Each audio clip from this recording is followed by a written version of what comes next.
Formula होता है चाल बराबर दूरी बटा समय। चाल बराबर क्या होता है? दूरी बटा समय। तो अगर यहाँ से इसकी परिभाषा की बात की जाए तो एकांक समय में तय की गई दूरी को ही चाल कहते हैं। एकांक समय में तय की गई दूरी को ही क्या कहते हैं? चाल कहते हैं। अगर चाल को देखा, चाल आपकी एक भौतिक राशि है, ठीक है, चाल आपकी एक भौतिक राशि है, व्युत्पन्न राशि है, ठीक है। अब चाल भौतिक राशि है तो उसके लिए हम क्या करते हैं कि इन चार पैरामीटरों को देखते हैं, इसमें क्या क्या सूत्र। तो सूत्र तो आपका यही हो गया चाल का, क्या? चाल बराबर दूरी बटा समय। मात्रक की बात की जाए तो दूरी का मात्रक होता है मीटर और समय का मात्रक होता है सेकंड, तो इसका मात्रक हो जाएगा मीटर प्रति सेकंड। मात्रक क्या हो जाएगा? मीटर प्रति सेकंड। राशि जो चाल है ये अदिश राशि है। कैसी राशि है? अदिश राशि है। और अगर विमीर सूत्र की बात की जाए तो मीटर को आप L से लिखते हो और समय को T से, लेकिन आपका ये नीचे है तो ऊपर जाएगा तो LT - 1, तो ये इसका विमीर सूत्र हो जाएगा। तो चाल के बारे में आपने देखा।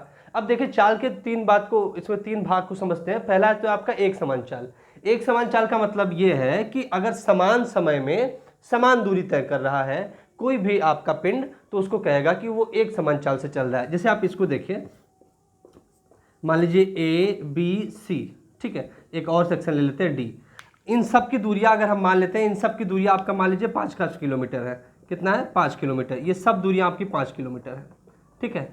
और इन सभी 5-5 किलोमीटर दूरियों को चलने में अगर मान लीजिए 2-2 घंटा लग रहा है, 2-2 घंटा लग रहा है, तो हम कहेंगे कि इस पिंड की, जो ये पिंड चल रहा है वह एक समान चाल से चल रहा है। क्यों? क्योंकि समान समयांतराल में समान दूरी तय कर रहा है, ठीक है।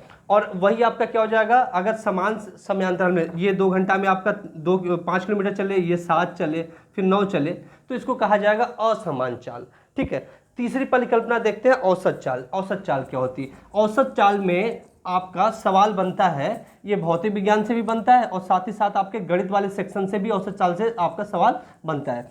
औसत चाल के बारे में अगर समझिए तो औसत चाल जो है, एवरेज स्पीड, इसको सूत्र के द्वारा निरूपित करते हैं। औसत चाल बराबर होता है कुल दूरी, कुल तय की गई दूरी बटे लगा कुल समय, कुल दूरी बटे में कुल समय, तो इसको कहते हैं औसत चाल।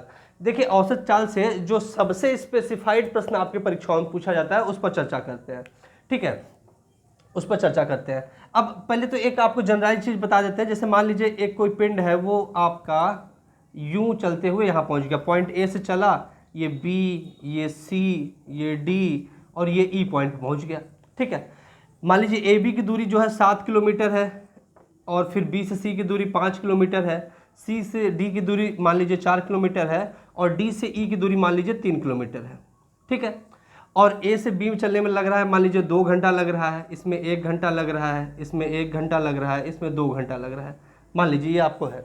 तो अगर पूछा जाए कि इस यात्रा की औसत चाल बताइए, तो आप क्या करोगे? सभी दूरियों को जोड़ोगे। कुल दूरी कितना? 5 धन 7 धन 4 धन 3 और बटे में कुल समय जोड़ दोगे, 2 धन 1 धन 1 धन 2।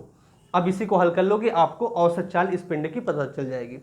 मैंने वीडियो एक बना के चाल से पहले आपके अगर विज्ञान वाले सेक्शन में देखेंगे तो एक मैंने दूरी और आपका विस्थापन के ऊपर वीडियो बनाया, वहां से आपको कंफर्म हो जाएगा कि दूरी विस्थापन होती क्या है। उस चीज को मैं यहाँ डिस्कस नहीं कर रहा हूँ, ठीक है। तो यहाँ से आपको औसत चाल इसकी मिल जाएगी। जो सबसे ज्यादा प्रश्न आपके परीक्षा में पूछे जाते हैं वो औसत चाल से इस प्रकार से पूछते जाते हैं, आप ध्यान से देखिएगा। उसमें कहेगा ये कि आपका कोई ट्रेन है या कोई व्यक्ति है, वह दिल्ली से मुंबई जाता है और जाने की उसकी स्पीड मान लीजिए कुछ दे दिया जाएगा, जाने की स्पीड, जाने की चाल उसकी दे दिया मान लीजिए u, ठीक है। और फिर मुंबई से वापस दिल्ली आता है और आने की जो स्पीड होगी, वापस आने की स्पीड, वापस आने की जो चाल है वो मान लीजिए दे दिया गया v, ठीक है, वापस आने की चाल दे दिया गया v। तो पूछेगा कि इस पूरी यात्रा में उसकी औसत चाल बताओ। क्या पूछेगा? उस पूरी यात्रा में उसकी औसत चाल बताओ। तो एक तो आपको ये इस तरीके से प्रश्न पूछता है और एक सेम इसी तरीके का फॉर्मूला, पहले तो मैं इसके बारे में डिस्कस कर देता हूं। तो अगर आपकी इस तरीके से बात की जाए कि कोई एक स्थान A से B और फिर B से A वापस आ रहा है, अर्थात आपके उन स्थानों के बीच की जो दूरी है नियत है, क्योंकि जाने में जितनी दूरी तय कर रहा है उतना ही आने में। जब इस प्रकार का सवाल हो, जब जाने और आने की दूरियां समान हो, क्या समान हो? दूरियां समान हो, और आपको सिर्फ जाने और आने की चाल दी गई हो, तो आपको अगर औसत चाल निकालना है, उसकी क्या निकालना, अगर औसत चाल निकालना है तो उसके लिए सिंपल फॉर्मूला बन जाता है 2uv बटे में u प्लस v। क्या फॉर्मूला बना, 2uv बटे में u प्लस वी, ये आपका फॉर्मूला बन जाता है 2uv बटे में u प्लस वी। ठीक है, आपको आराम से इस फॉर्मूला पे आप वैल्यू पुट करोगे और उत्तर हल कर ले जाओगे। सेम इसी फॉर्मूला से एक सवाल और हल होगा, उसमें क्या कहेगा कि कोई एक व्यक्ति है अपनी दूरी की आधी, अपने जो भी आपका वो यात्रा कर रहा है, अपने यात्रा की आधी दूरी को u स्पीड से चलता है। आधी दूरी को किस स्पीड से चला, u स्पीड पर चला, और शेष आधी दूरी को v स्पीड से तय किया। शेष आधी दूरी को कितने स्पीड से, v स्पीड से तय किया। तो बताओ इस पूरी यात्रा के उसकी औसत चाल कितनी रही, इस पूरी यात्रा की उसकी औसत चाल कितनी रही। तब भी आपको कौन सा फॉर्मूला लगाना है, ये लगाना है 2uv बटे में u प्लस वी। अर्थात जब दो बिंदुओं के बीच की दूरी समान हो और उसकी क्या दी गई हो, दोनों के लिए अलग अलग या कुछ भी आपका अलग अलग ही बेसिकली दिया जाता है, अलग अलग चाल दिया गया हो, तो उस पूरी यात्रा की औसत चाल हो जाएगी 2uv बटे में u प्लस वी। इस पर आपको सवाल भी मैं करा दूंगा, एक वीडियो उसके लिए मैं बना दूंगा, पूरा आपका सवाल वगैरह करा दिया जाएगा। तो ये औसत चाल की बात रही। अब बात करते हैं वेग की। वेग देखिए, आपका जिस तरीके से चाल होता है उसी तरीके से वेग, आप उसी तरीके से समझिए जैसे मैंने दूरी और विस्थापन में बताया था, उसी प्रकार से ये चाल और वेग है। देखिए वेग जो है, वेग को लिखते हैं हम लोग विस्थापन बटे में समय, विस्थापन बटे में समय, ये इसका फॉर्मूला है, विस्थापन बटे में समय। अर्थात एकांक समय में वस्तु द्वारा हुए विस्थापन को, वस्तु के हुए विस्थापन को क्या कहा जाएगा, वेग कहा जाएगा। एकांक समय में हुए विस्थापन को क्या कहा जाएगा, वेग कहा जाएगा। अगर इस चारों पैरामीटर की बात की जाए तो जो वेग का सूत्र तो आपका यही हो गया। अगर बात की जाए मात्रक की, तो मात्रक आपका इसका भी मीटर प्रति सेकंड होगा, क्योंकि विस्थापन का मात्रक मीटर और समय का मात्रक सेकंड। राशिये सदिश हो जाएगी, राशिये सदिश हो जाएगी। क्यों सदिश हो जाएगी भाई, विस्थापन आपकी सदिश राशि है तो वेग आपकी सदिश राशि हो गई। विमीय सूत्र इसका भी LT-1 ही होगा, सेम आपके चाल के जैसे।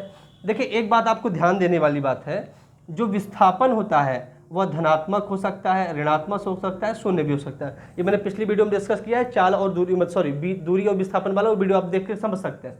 तो विस्थापन आपका शून्य हो सकता है, ऋणात्मक हो सकता है, धनात्मक हो सकता है। इसीलिए आपका वेग भी धनात्मक हो सकता है, ऋणात्मक हो सकता है और शून्य हो सकता है। जबकि अगर चाल की बात की जाए, चाल बराबर दूरी बटे समय में देखा जाए, तो चूंकि आपका जो दूरी होता है वो सदैव धनात्मक होता है, दूरी सदैव धनात्मक होता है, इसलिए जो चाल होगा वह भी सदैव क्या होगा, धनात्मक होगा। चाल भी सदैव क्या होगा, धनात्मक होगा। इस बात को ध्यान रखिएगा, यह आपका एक बेसिक डिफरेंस है। आपके चाल और दूरी में अंतर पूछा जाता है तो इस अंतर को आप समझ सकते हैं। ये बहुत इंपॉर्टेंट क्वेश्चन भी बनता है यहाँ से। अगली बात देखते हैं, वेग में एक तात्कालिक वेग, इंस्टेंटेनियस वेलोसिटी की बात करता है, इंस्टेंटेनियस वेलोसिटी की बात करता है। इंस्टेंटेनियस वेलोसिटी को समझते हैं, जैसे मान लीजिए एक कोई गाड़ी है, वो जा रही है, ठीक है, वो मान लीजिए एक बिंदु आपका ए है, ए से बी की ओर जा रही है। अब किसी एक निश्चित क्षण की बात कर दिया, ये जब गुजर रहा है तो वो पॉइंट मान लीजिए सी है, तो एक निश्चित क्षण पर वो, इस क्षण पर बिंदु सी पर इस गाड़ी की जो चाल है, इस गाड़ी की जो वेग है, इस गाड़ी का जो वेग है उसे कहेंगे तात्कालिक वेग। अर्थात तात्कालिक वेग क्या होता है, किसी निश्चित क्षण पर पिंड का वेग तात्कालिक वेग कहलाता है। ठीक है, तो ये तात्कालिक वेग हो गया। अगर बात की जाए एक समान और असमान वेग की, तो ठीक उसी प्रकार से आप डिफाइन कर सकते हैं जैसे आपने एक समान चाल और असमान चाल को डिफाइन किया। उस क्या कह सकते हैं आप, अगर आपका समान समयांतरालों में समान विस्थापन हो तो आप एक समान वेग के उसे कहोगे, और समान समयांतरालों में अलग अलग विस्थापन हो तो उसे आप असमान वेग कहोगे। बात की जाए औसत वेग की, तो औसत वेग को भी आप वैसे ही लिखोगे जैसे आपने लिखा, क्या, किसको, औसत चाल को। औसत वेग क्या हो जाएगा, कुल विस्थापन बटे में कुल समयांतराल या कुल समयांतराल। ठीक है, ये आपका हो गया औसत वेग। लेकिन ध्यान से आप समझिए, जो औसत चाल है और औसत वेग है, इसमें एक बात का अंतर है, उस बात को देख लेते हैं। कुल दूरी बटा कुल समय, ये आपका क्या है, औसत चाल है। देखिए जो औसत चाल है वह कभी शून्य नहीं हो सकता, क्योंकि दूरी कभी शून्य नहीं हो सकता, ये सदैव धनात्मक होता है, सदैव धनात्मक होता है। इसलिए औसत चाल भी सदैव क्या होगा, धनात्मक, सदैव पॉजिटिव होगा। यह औसत चाल शून्य नहीं हो सकता। लेकिन चूंकि विस्थापन है, विस्थापन आपका शून्य भी हो सकता है, विस्थापन आपका क्या हो सकता है, शून्य भी हो सकता है। इसलिए औसत वेग क्या हो सकता है, औसत वेग भी शून्य हो सकता है, औसत वेग भी क्या हो सकता है, शून्य हो सकता है। इस पर बहुत एक अच्छा सा क्वेश्चन मैं आपको दिखाता हूँ। ठीक है, बहुत अच्छा सा क्वेश्चन दिखाता हूँ, आपकी परीक्षा में कई बार पूछा भी गया है, उसी क्वेश्चन को मैं दिखाता हूँ आपको। देखिए मान लीजिए यह एक कोई वृत्ताकार पार्क है, एक वृत्ताकार पार्क है, यह आपका एक वृत्ताकार पार्क है, ठीक है। और इस वृत्ताकार पार्क की जो त्रिज्या है वह कैपिटल आर है। वो त्रिज्या कितनी है? Capital R.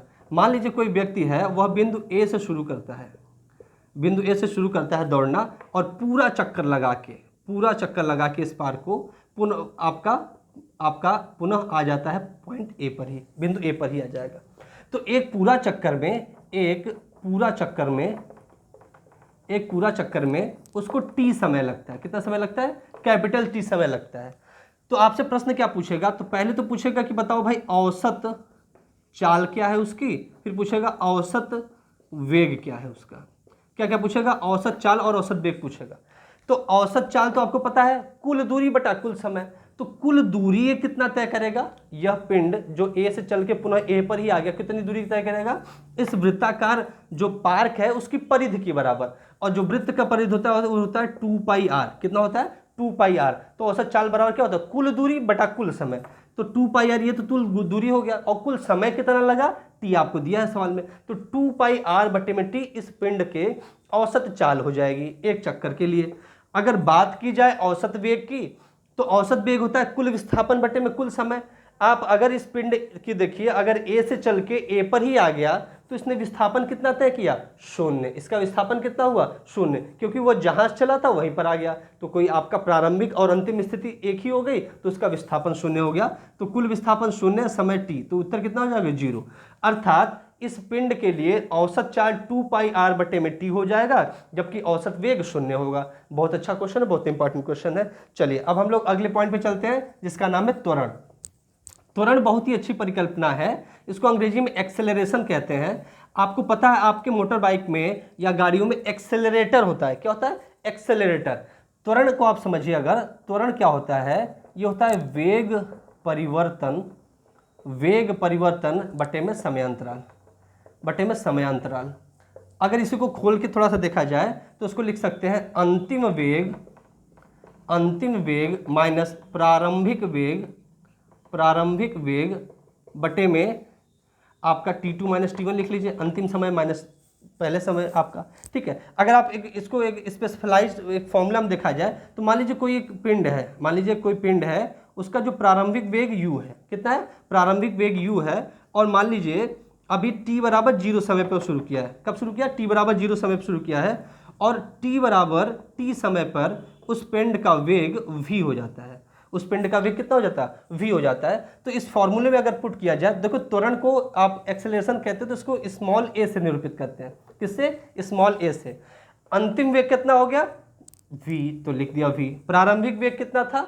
u, तो माइनस u लिख दिया, बटे में T2 कितना है? ये आपका T1 0 है, T2 कितना है? t है, तो t माइनस 0। अर्थात अगर यहाँ से फॉर्मूला निकले तो a बराबर v माइनस u बटे में t, ये हो गया v माइनस यू बटे में t।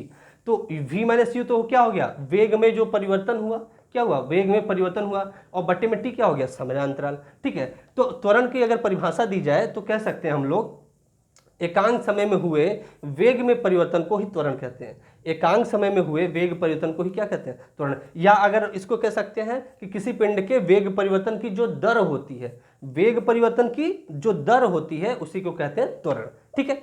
अब देखिए त्वरण जो है ये एक धनात्मक परिकल्पना है। ऐसे समझिए आप मोटरसाइकिल चला रहे हैं, अभी मोटरसाइकिल आपने स्टार्ट ही की, धीरे धीरे आपने 10 किलोमीटर प्रति घंटा की स्पीड पकड़ाई, फिर 20, फिर 30, आप एक्सेलरेटर बढ़ाते जाते हैं। तो एक्सेलरेटर जो बढ़ा जाता है, प्रारंभिक स्पीड मान लीजिए आपकी 0 थी और 0 से बढ़ते बढ़ते आप 50 तक जा रहे हैं। तो जो त्वरण होता है एक्सेलरेटर, मतलब आपने स्पीड धीरे धीरे आपकी बढ़ाई, आपकी जो अंतिम स्पीड होती है वो बढ़ती चले। तो त्वरण की जब मामले में देखा जाए तो त्वरण के मामले में आपकी अंतिम स्पीड ज़्यादा होगी और प्रारंभिक स्पीड कम होगी। लेकिन इसी में एक परिकल्पना आती है मंदन,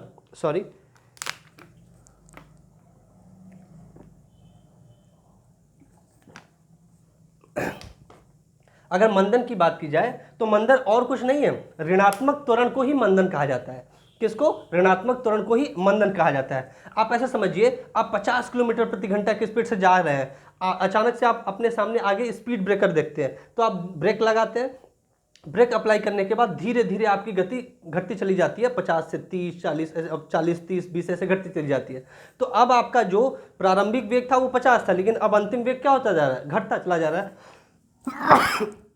सॉरी, तो जब आपका अंतिम वेग घट जाए, किससे कम हो, प्रारंभिक वेग से कम हो जाए, तो वो आपकी मंदन की स्थिति होगी, अर्थात वो ऋणात्मक हो जाएगा। तो ऋणात्मक त्वरण को ही क्या कहते हैं, मंदन कहते हैं। तो आप स्पीड ब्रेकर के सामने अगर आपने बाइक को रोका, तो जब भी हमें गाड़ियों को रोकना होता है तो हम स्पीड मतलब ब्रेक लगाते हैं, और वो आपकी प्रक्रिया होती है मंदन की। लेकिन जब हम स्पीड बढ़ाते हैं तो वो प्रक्रिया होती है त्वरण की। तो त्वरण मंदन हमने देखा। एक समान त्वरण को अगर समझा जाए तो एक समान त्वरण का मतलब ये है कि समय के साथ आपका जो वेग परिवर्तन का अंतर है, जो वेग परिवर्तन है वह न बदले।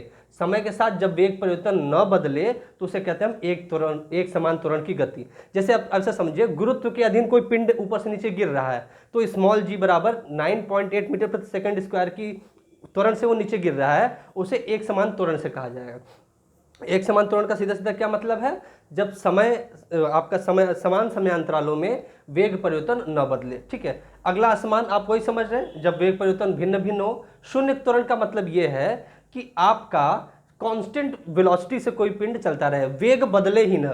जैसे आप ऐसे समझो, यहां पर भी 10 मीटर प्रति सेकंड स्पीड हो और यहां पर भी 10 मीटर प्रति सेकंड की स्पीड हो, समय तो बदल रहा है लेकिन वेग नहीं बदल रहा है। और वेग नहीं जब बदल रहा है तो वेग का परिवर्तन भी नहीं हो रहा है, और जब वेग परिवर्तन ही नहीं होगा तो यहाँ पे जीरो हो जाएगा। तो जीरो आपका क्या आ जाएगा, त्वरण।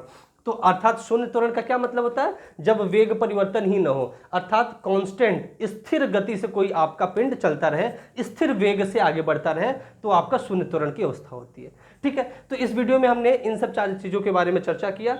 अगर वीडियो आपको पसंद आया तो अपने दोस्तों के साथ साझा करिए। यह वीडियो ग्रुप डी एनटीपीसी अर्थात जहां जहां भी साइंस पूछा जाता है उसके लिए बहुत ही महत्वपूर्ण है। अगले वीडियो में मिलते हैं, तब तक के लिए धन्यवाद।